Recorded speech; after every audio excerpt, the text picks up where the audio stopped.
마가복음 6장 45절부터 52절의 말씀입니다. 예수께서 즉시 제자들을 재촉하사 자기가 무리를 보내는 동안에 배 타고 앞서 건너편 벳세다로 가게 하시고 무리를 작별하신 후에 기도하러 산으로 가시다.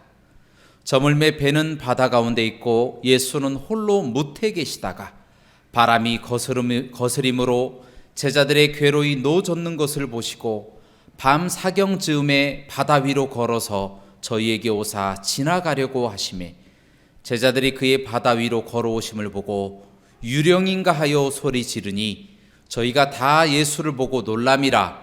이에 예수께서 곧 더불어 말씀하여 가라사대 안심하라 내니 두려워 말라 하시고 배에 올라 저희에게 가시니 바람이 그치는지라.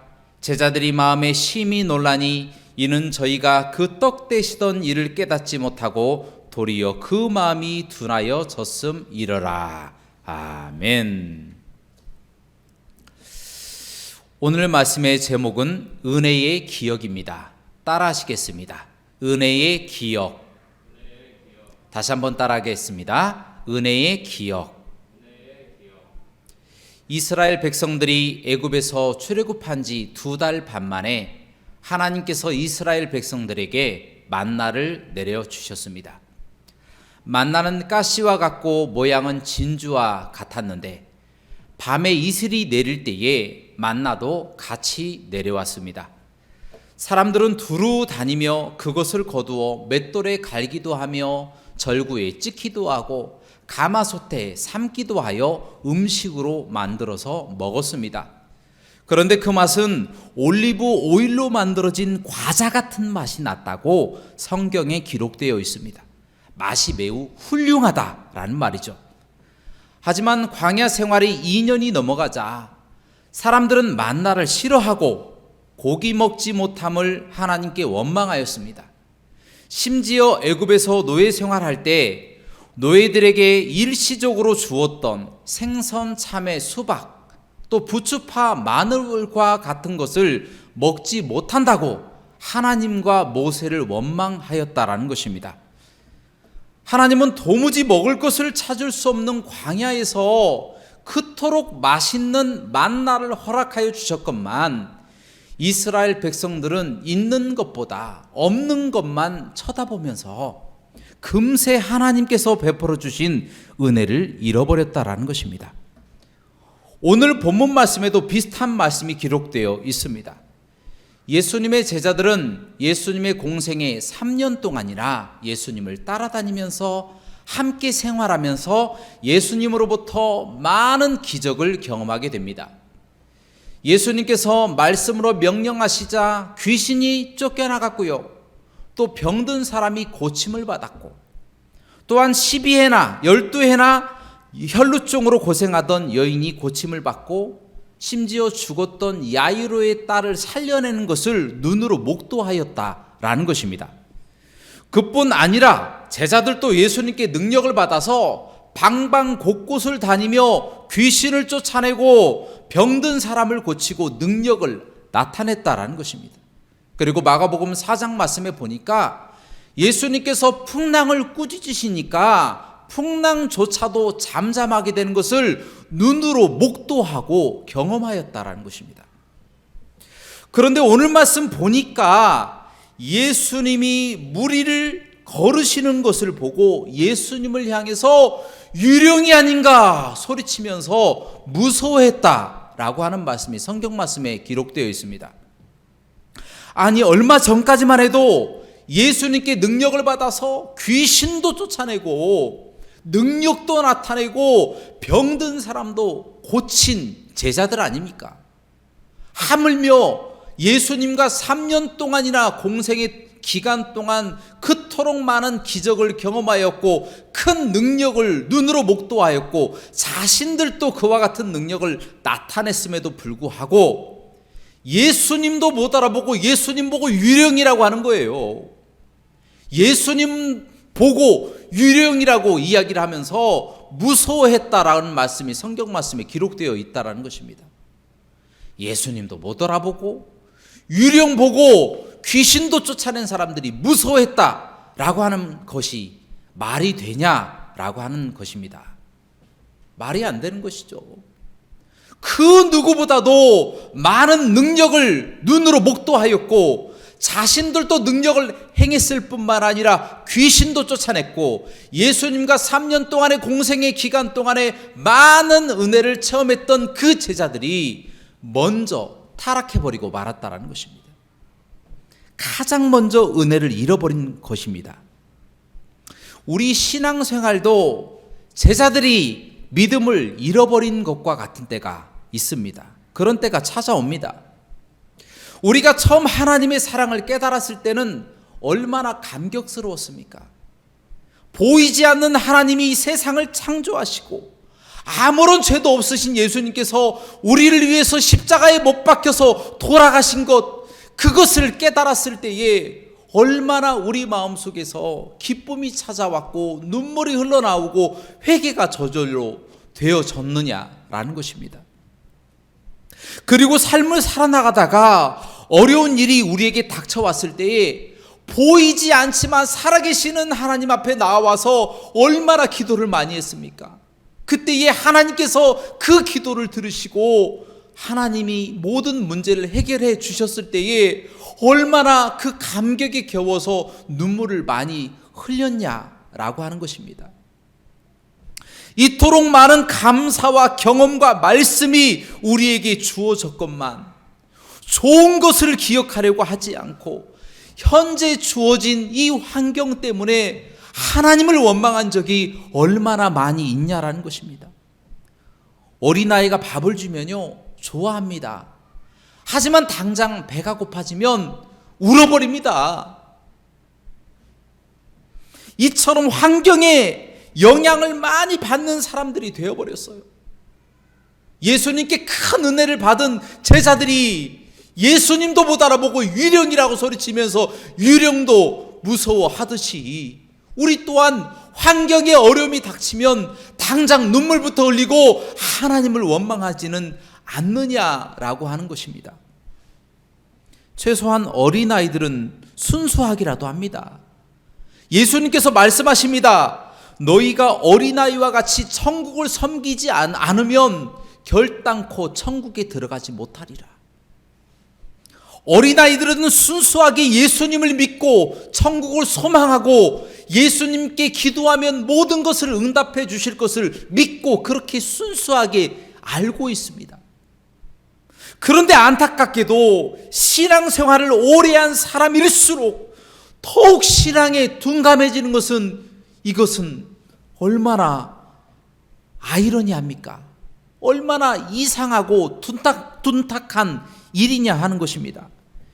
예수님의 제자들처럼 먼저 믿고 더 큰 사랑을 받고 더 큰 능력을 체험한 사람들이 앞장서서 예수님과 함께 동행하며 어떤 환경이 다가온다 할지라도 넉넉하게 웃으면서 이길 수 있는 사람이 되어야 되는데 그러기는커녕 하나님에 대한 사랑이 식어지고 말씀을 게을리하며 천국을 소망하지 않고 예수님을 전적으로 우리의 주로 우리의 항해자의 선장으로 인정하지 않고 우리의 마음대로 우리의 믿음대로 나대로의 신앙대로 살아갈 때가 얼마나 많이 있냐라고 하는 것입니다. 둔감해지는 거예요. 성경은 오늘 이렇게 이야기를 합니다. 예수님의 제자들의 마음이 둔감해졌다, 강팍해졌다, 딱딱해졌다라고 이야기를 하고 있습니다. 첫사랑을 잃어버린 것입니다. 요즘 유튜브에 보면 떳떳하게 자신을 기독교인이라고 말하면서 동시에 술 먹고 나이트클럽 가는 것을 자랑스럽게 말하는 사람들이 있습니다. 도대체 자신이 기독교인이라고 하는 이 정체성을 잃어버린 거예요. 미국인들에게 종교가 무엇이냐고 물어보면 대부분 기독교인이라고 이야기를 합니다. 다시 물어봅니다.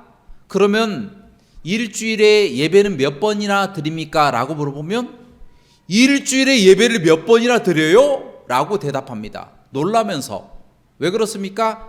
이 사람들은 평생 예배를 3번만 드리는 사람들이 그렇게 많답니다. 세례 받으러 한 번 가고요, 결혼식 때 한 번 가고요, 나중에 죽어서 관 속에 들어가서 한 번 간다라고 합니다. 이렇게 3번밖에 교회에 안 나가면서 자신의 종교를 기독교라고 착각하고 있는 거예요. 자신의 정체성을 도무지 깨닫지 못하는 겁니다.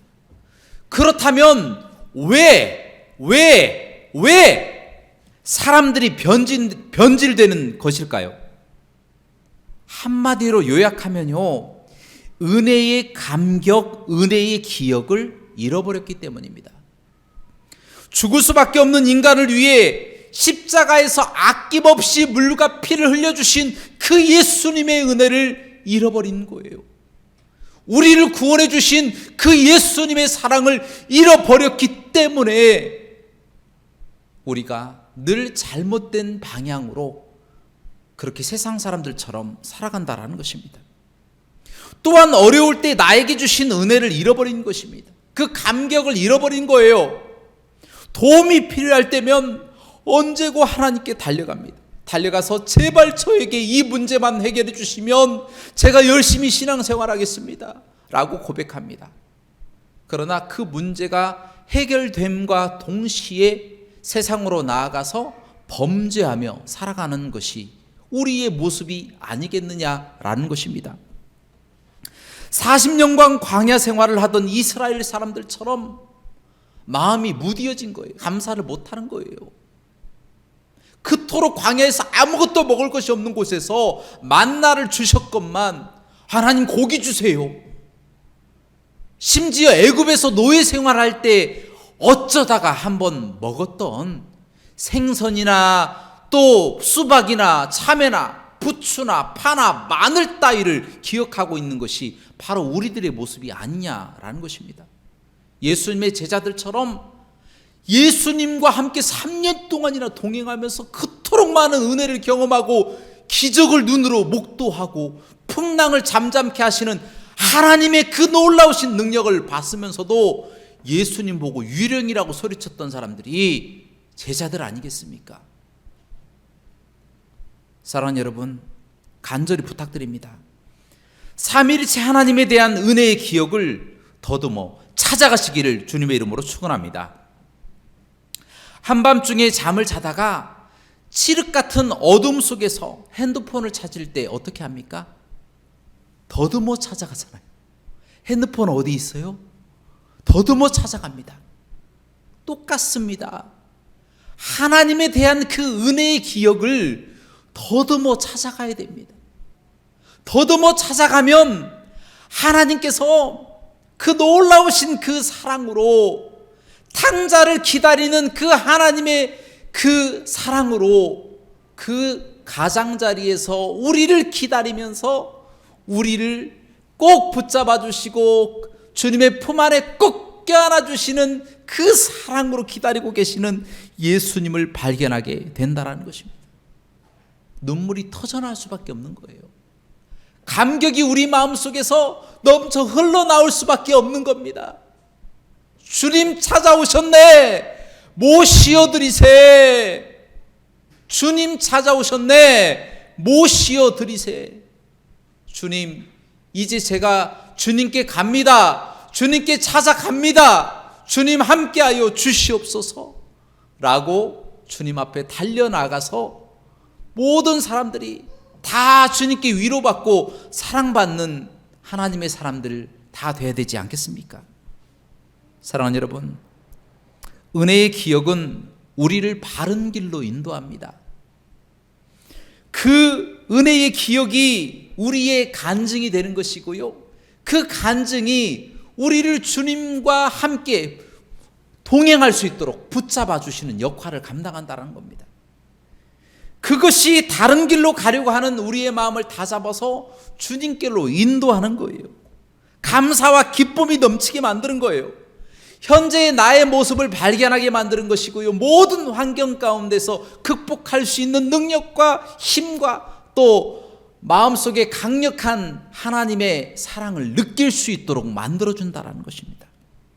이처럼 모든 환경 가운데서도 순금처럼 변하지 않는 삶을 살아가시는 저와 여러분들 되시기를 주님의 이름으로 축원합니다. 자, 이야기 하나 하고 말씀을 마치고자 합니다. 미국에는 이 아미시 전통을 고수하는 기독교의 한 종파가 있습니다. 아나베프티스트라고 이야기를 합니다. 침례 교도들이죠. 그들은 유아 세례를 부정한다고 해서 가톨릭과 개신교 연합 모두로부터 핍박을 당하였습니다. 너무 핍박이 심하니까 이 스위스의 야콥 암만이라고 하는 사람이 독일과 스위스에서 신앙을 지키기 위해 노력하는 사람들을 모아서 미국으로 이주하게 됩니다. 그들은 현재 펜실베니아주, 오하이오주, 또 인디애나주, 뉴욕주, 캐나다의 온타리오 주에 모여 살고 있습니다. 그들은 평소에는 독일어를 사용하다가 외부와 통신할 때만 영어를 사용한다고 합니다. 교육도 농사를 지어서 먹고 살기에 적합한 중학교 수준 정도만 배운다고 하고요. 그들은 집에서 직접 만든 검소한 옷을 입고 전기나 자동차와 같은 현대 문명은 받아들이지 않으며 철저하게 마력이나 인력을 사용한다고 합니다. 심지어 추수 때도 트랙터를 사용하지 아니하고 이 낫이나 다른 도구를 사용하여 추수를 한다고 하고요. 그리고 농약조차도 거의 사용하지 않기 때문에 미국 내에서 건강한 농산물이라고 상당히 알아준다고 합니다. 이처럼 아미시 사람들은 믿음을 지키는 것에만 최우선을 다하는 사람들이에요. 자기의 삶을 별로 그렇게 중요하게 여기지 않습니다. 자신들의 삶은 꼭 필요한 만큼만 생산하여서 욕심 부리지 않는 삶을 살기로 유명한 사람들이 바로 아미시 사람들이다라는 것입니다. 그런데 이토록 평온한 아미시 마을에 세계를 놀라게 하는 사건이 일어났습니다. 2006년 10월 2일에 펜실베니아주 랭커스터의 니켈 마인즈에서 발생한 총기 사건입니다. 아미시 마을 인근에 살던 한 트럭 운전사가 무슨 일인지 이성을 잃고 아미시 원룸 스쿨에 들어가서 10명의 아미시 소녀들에게 총을 겨눴습니다. 바로 그때 나이 어린 동생들을 구하기 위하여 자신의 희생을 두려워하지 않았던 아미시 소녀 마틴 피셔는 이렇게 이야기합니다. 차라리 저를 쏘세요! 라고 이야기하며 침착하고도 애절한 한마디를 남긴 채 총을 맞고 쓰러졌습니다. 그러자 이어서 그녀의 동생이 그 앞에 나서며 다른 애들 말고요, 차라리 저를 쏘세요! 라고 이야기하며 총을 맞고 쓰러졌습니다. 그렇게 차례차례 10명의 소녀가 총에 맞아 쓰러지고 이 범인 또한 그 자리에서 자결하게 되었습니다. 이 사건으로 총상을 입은 10명의 아미시 소녀 중 5명은 사망하였고요. 나머지 5명은 평생토록 큰 고통을 당하는 치명적인 이 장애를 안고 마음의 고통을 가지고 부담스럽게 살아가게 되었다는 것입니다. 그런데 충격적인 것은 사고가 터진 날 하루가 지나기도 전에 이 아미시 유족들, 그 소녀들의 부모들과 공동체의 대표가 모든 사람들에게 공표한 말은 범인에 대한 용서와 범인 가족에 대한 위로였다라는 것입니다. 언론에서는 아미시 사람들의 정신이 이상하게 된 것 아닌가, 아니면 이들이 쇼맨십 하는 것 아닌가 하고 의견이 분분했습니다. 그런데 더 놀라운 사실은 희생자 유족과 아미시 공동체 사람들이 범인의 장례식에 참석해버린 거예요. 참석해서 함께 울고 함께 위로하였다는 것입니다. 더군다나 전국에서 몰려든 이 성금, 애도하면서 눈물 흘리면서 보내왔던 모든 성금을 다 그 범인의 유족들에게 가져와 주었다라는 것입니다.